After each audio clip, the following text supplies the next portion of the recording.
రాజశేఖర రెడ్డి గారి రక్తం దమ్ముగా ఎదురుగుండా వచ్చి గుండెలను చీల్చేటువంటి వ్యక్తులు జగన్మోహన్ రెడ్డి గారు.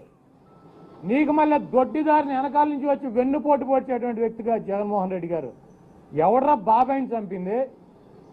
జగన్మోహన్ రెడ్డి గారు ఈ రాష్ట్రంలో, ఈ దేశంలో కాంగ్రెస్ పార్టీ అధికారంలో ఉండి సోనియా గాంధీ పేరు చెబితే 40 ఏళ్ళు అనుభవం ఉన్నటువంటి ప్రతిపక్ష నాయకుడికి ఉన్నట్టు చంద్రబాబు నాయుడు లాగా కూడా ఉచ్చపోసుకున్నటువంటి రోజుల్లో, చంద్రబాబు గారు లాంటి బొఫ్ఫున్ గాళ్ళు ఉచ్చపోసుకున్నటువంటి రోజుల్లో ఆ అమ్మాయిని వ్యతిరేకించి పోరాడి దమ్ముగా ధైర్యంగా పార్టీ పెట్టి నిలబడి 16 నెలలు జైల్లో ఉండి కూడా ఒక్క అడుగు కూడా వెనక్కేయకుండా అతను నమ్మినటువంటి సిద్ధాంతం కోసం ముందుకు నడిచి పోరాటం చేసి వైఎస్ఆర్ కాంగ్రెస్ పార్టీని 151 మంది అభ్యర్థుల్ని గెలిపించి ఈరోజు ముఖ్యమంత్రిగా ఉన్నటువంటి వ్యక్తి వైఎస్ జగన్మోహన్ రెడ్డి గారు. నీది నీ బాబురా నీచమైనటువంటి బతుకు, కుక్క బతుకు. 74 ఏళ్ళైనటువంటి వృద్ధుడు ఎన్టీ రామారావు అటువంటి వ్యక్తిని వెన్నుపోటు పొడిచి వెనక నుంచి సిగ్గుమాలినటువంటి బతుకులు రమ్మయ్యి.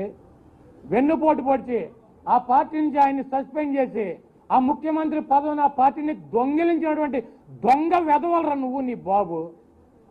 జగన్మోహన్ రెడ్డి గారు వెన్నుపోట్లు రావు, గుండెలు చీలుస్తాడు ఎదురు నుంచి.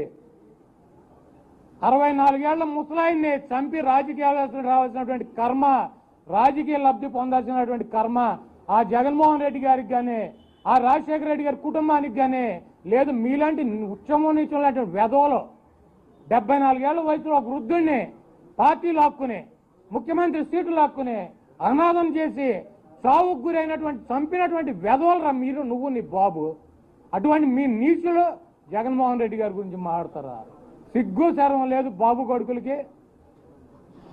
పిచ్చి వాగుడు, నోటికి ఏదో వస్తే అది వాగటం, నోటికి ఏదో వస్తే అది మాట్లాడటం. నువ్వెంత, నీ బతుకెంత కుక్క బతుకు లోకేష్ గా. ఒక ఎమ్మెల్యే కూడా గెలవలేనటువంటి వెధవే నువ్వు. 151 సీట్లు గెలిపించి ముఖ్యమంత్రి అయినటువంటి జగన్మోహన్ రెడ్డి గారికి నీకు పోలిక ఆకాశానికి పాతాళానికి ఉన్నంత తేడా ఉంది మీ ఇద్దరికి. 74 ఏళ్ల వృద్ధుడిని వెన్నుపోటు పొడిచి నువ్వు నీ బాబు, మీదేం రక్తం రా సన్నాసి వెధవల్లారా. మీరు ఒక వృద్ధుడిని